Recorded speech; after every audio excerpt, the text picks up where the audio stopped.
Bonjour, je vous retrouve aujourd'hui pour une nouvelle série de vidéos où je vais vous montrer comment gérer son budget. Enfin, je ne vais pas vous montrer moi personnellement, ça sera plutôt j'apprends moi à gérer mon budget. J'ai regardé des vidéos sur YouTube, donc j'ai découvert cette méthode au début mai.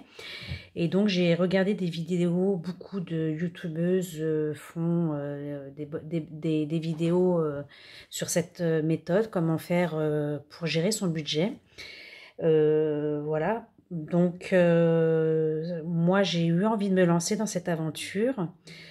Non pas que je pensais pas avoir la bonne méthode pour gérer mon budget auparavant, mais j'ai jamais réussi réellement à faire des économies et à faire des épargnes.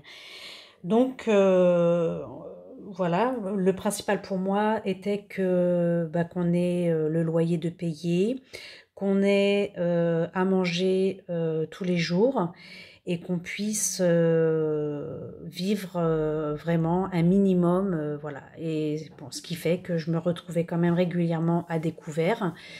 Donc je suis partie avec un découvert au mois de mai de 400 € sur mon budget.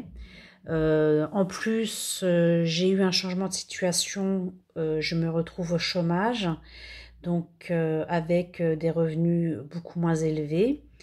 J'ai aujourd'hui l'avantage d'avoir mes deux garçons donc, qui travaillent, donc eux-mêmes me versent une participation et participent donc on va dire aux charges de la maison. Et donc du coup voilà, avec tout ça j'ai trouvé que cette méthode était très intéressante. Donc là, pour un bilan de mai, je suis assez surprise donc du résultat, du fait.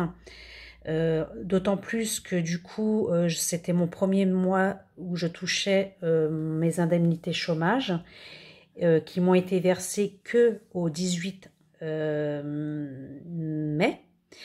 Il a fallu, pour pouvoir payer tout ce qui était charges et loyer, il a fallu que je prenne du coup tout mon argent qui me restait sur mon épargne pour pouvoir payer tous les frais du mois de mai.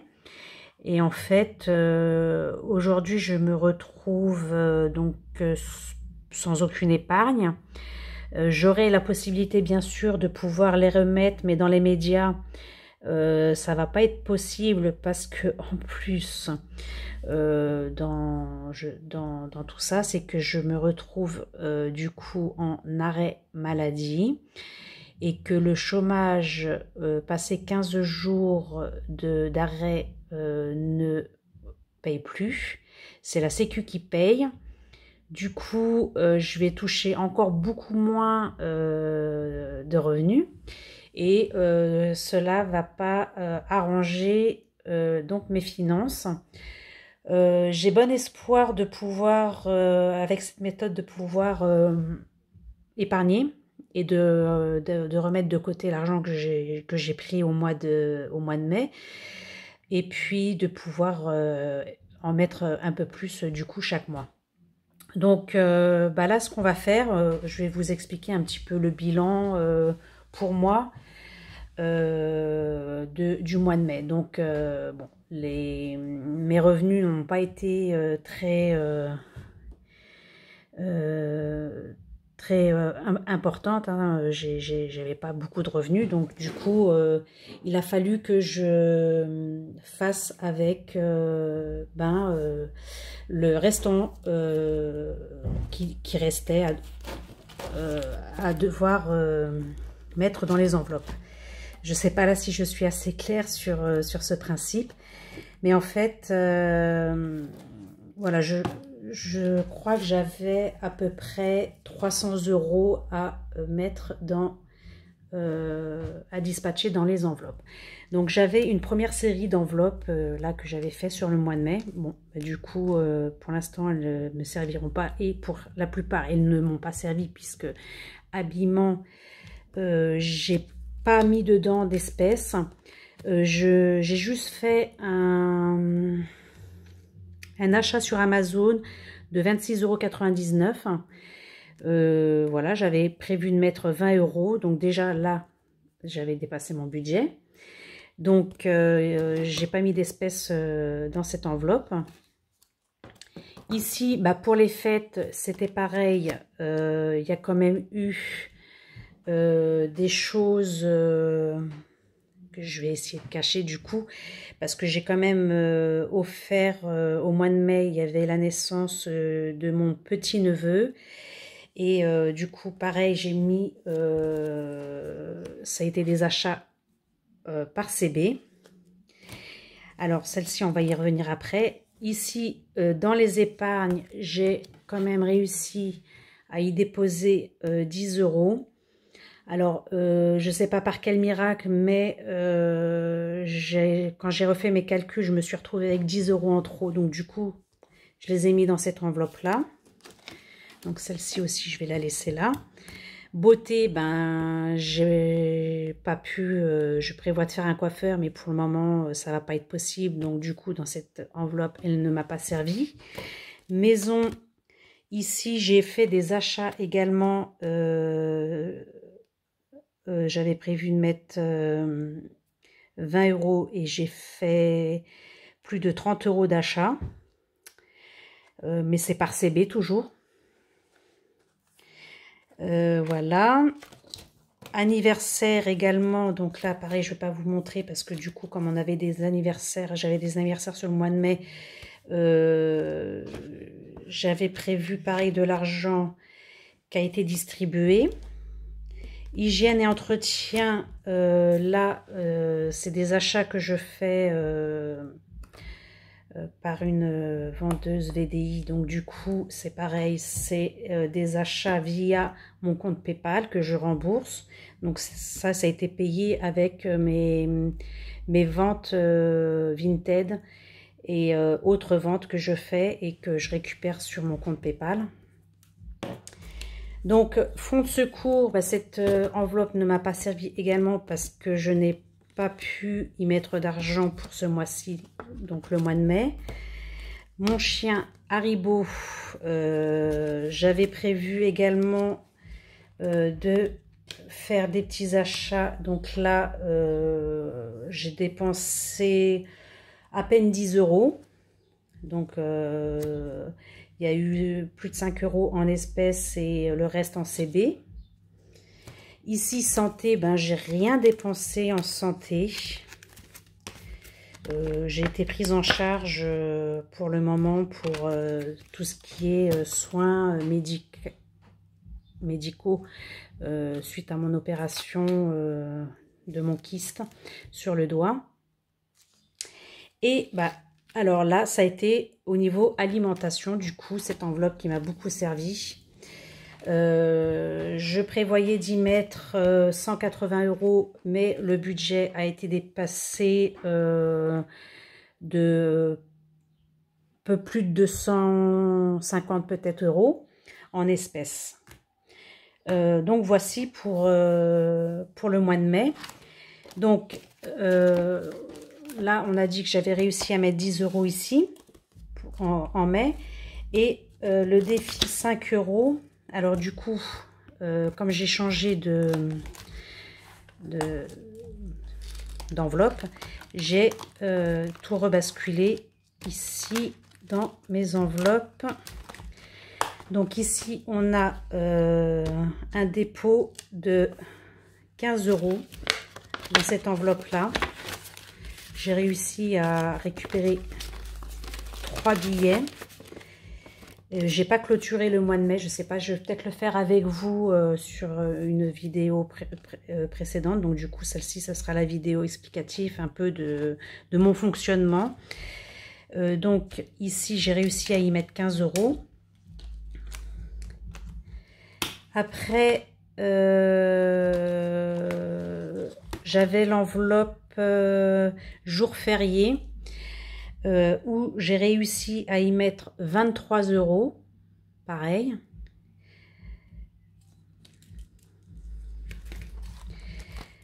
Voilà. Et donc, c'est ce que je voulais vous montrer également. C'était mon nouveau système d'enveloppe que j'ai. Donc là, j'ai commencé à faire ma mise en place pour le mois de juin. Mais je vous expliquerai sur une autre vidéo comment faire. Donc du coup, hop, on va juste enlever ça. Du coup, j'ai fait une petite pochette comme ça à rabat, avec ici l'intitulé. Donc derrière, c'est transparent, donc on voit l'argent. Mais contrairement à celle-ci où on avait le petit tracker qui se trouvait au dos pour pouvoir écrire, moi ici je trouve plus simple d'avoir tout de suite et d'écrire sur cette face-là pour pouvoir que de retourner le document à chaque fois. Donc ça, c'est une astuce aussi que j'ai récupérée d'une vidéo d'une personne qui le faisait de cette façon. Enfin, je pense que si ce principe vous intéresse, vous pourrez aller... Enfin, je vous mettrai quelques liens en barre d'infos concernant cette méthode, et qu'il y a plusieurs façons de faire, et voilà. Donc je pense que chaque personne doit adapter sa façon par rapport à ses moyens et aussi par rapport à ses revenus, bien sûr. Il ne faut pas ni critiquer les uns ni critiquer les autres par rapport au budget ou aux revenus ou à la façon qu'on fait de gérer notre argent. Voilà, chaque personne a sa façon de faire. Et je pense que chaque petit conseil est très intéressant à prendre. Et s'il y en a certains qui ne sont pas à votre convenance, et ben voilà, vous en trouverez certainement d'autres. Mais moi, je pense pas encore avoir certainement la bonne méthode aujourd'hui.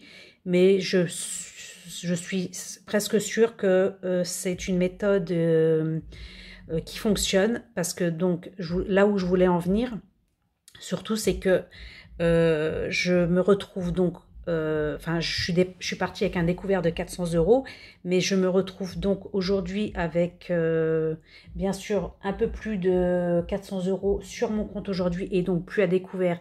Certes, j'ai pris cet argent de mon compte épargne, donc, mais je ne compte pas l'utiliser comme un revenu à dépenser. Donc moi aujourd'hui, voilà, donc je vous ai montré que j'ai pu mettre un petit billet de 10 € ici dans cette enveloppe. J'ai pu mettre 15 € dans l'enveloppe des 5 €. Et j'en ai d'autres, hein, parce que j'ai pas clôturé le mois de mai, donc du coup j'ai d'autres billets de 5 € qui vont venir se glisser dans cette enveloppe. On a aussi l'enveloppe des jours fériés où j'ai pu mettre 23 €. Et j'ai aussi l'enveloppe que je vous ai pas montré. Donc c'est un défi, ça s'appelle le défi Monopoly. Et dans cette enveloppe, j'ai ici 30 €. La semaine dernière, il fallait que j'y mette 9 €, mais du coup, comme j'avais pas de pièces, je n'ai rien mis. Et aujourd'hui, donc tous les dimanches, on joue au Monopoly. Et aujourd'hui, donc je suis tombée sur une case où il fallait que je rajoute 11 €. Du coup, 11 plus 9, ça fait 20 €. Il va falloir que dans cette enveloppe, je mette ces 20 €. Donc j'en serai à 50 €. Donc du coup, je suis quand même assez contente d'avoir pu mettre de l'argent de côté, de ne pas être à découvert ce mois-ci. Et j'ai aussi alors un système ici, le défi des centimes. Donc chaque semaine je mets les centimes dans une boîte que je vais vous montrer. Enfin, la monnaie, pas que les centimes. Donc c'est une jolie boîte qui m'avait été faite à l'occasion d'un échange. Voilà, donc du coup dans cette boîte j'y mets toute la monnaie. Et donc je viens cocher ici les petites cases. Voilà, donc 1 centime, 2 centimes, 3 centimes, 16 centimes, enfin voilà, et ça va jusqu'à 3,65 €. Et quand toutes ces cases seront cochées, ça me fera une économie de 667,95 €. Donc pour ça déjà, je suis actuellement à 15,74 € dans cette boîte. Et je voulais vous parler aussi donc de du mois sans dépenses, qui m'a permis justement de pas trop dépenser en alimentation sur le mois de mai, car j'ai pu faire 1, 2, 3, 4, 5, 6, 7, 8. Donc on est à 8 jours sans dépenses dans le mois. J'ai fait beaucoup avec tout ce que j'avais dans mes placards, et en fait et beaucoup aussi dans le congélateur, parce que j'ai 2 congélateurs qui sont pleins à craquer. Et je me suis aperçue que ben voilà, c'est de l'argent qui dort. Et que du coup, ben, il y a besoin de vider un peu tout ça, et ce qui me permet de pouvoir faire encore des économies. Donc ce mois sans dépenses va se poursuivre sur le mois de juin, parce que j'ai énormément de choses, hein. Je sais pas, je pensais que la méthode que moi je faisais était bien, en cas où un jour je n'ai pas d'argent pour pouvoir manger. Je me disais que j'avais toujours de quoi manger à la maison, mais au final, on s'aperçoit qu'il y a beaucoup de choses, et dans les placards et dans le congélateur, et que du coup, c'est pas vraiment la meilleure méthode, parce que j'avais un budget mensuel avant de plus de 200 voire 300 € pour 3 personnes. De budget mensuel par mois, alors que en gérant bien ses achats alimentation à la semaine, en achetant vraiment que le nécessaire et en dépensant vraiment le strict minimum, c'est de l'argent qui dort pas dans les placards ni dans les congélateurs, mais qui peut faire du bien sur le compte pour le découvert, et aussi pour les épargnes. Donc voilà, je tenais à vous faire part de cette méthode pour essayer de vous montrer voilà ce que j'ai pu découvrir moi. Et peut-être que vous la connaissez aussi, mais que vous avez peut-être envie d'en savoir plus. Donc, je ne saurais pas, moi, vous expliquer les choses au mieux. Juste qu'il faut quand même avoir une bonne base de départ, avec une feuille où on pose à plat tout son budget mensuel. Donc, avec ses ressources, ses crédits et dettes, les dépenses fixes, si on a des épargnes, les dépenses variables, et après tout ça, il nous restera une somme qu'on pourra ici mettre dans nos enveloppes. Et c'est avec cette somme ici qu'on pourra se permettre de remplir nos enveloppes. Donc voilà, j'espère que cette petite vidéo vous aura plu, et que voilà, que je vous aurais apporté moi aussi la connaissance de cette méthode, parce que je pense vraiment que ça peut être quelque chose de bien.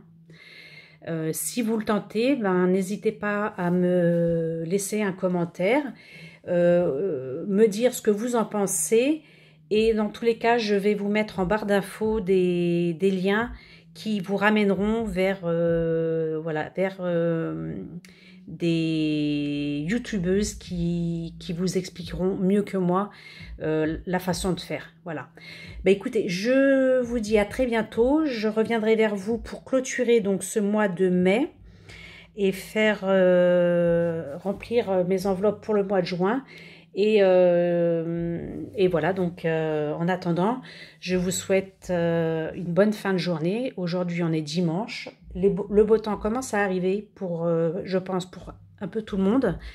Et que voilà, on a enfin le soleil qui revient. Voilà, je vous souhaite une très belle journée et à très bientôt. Je vous embrasse.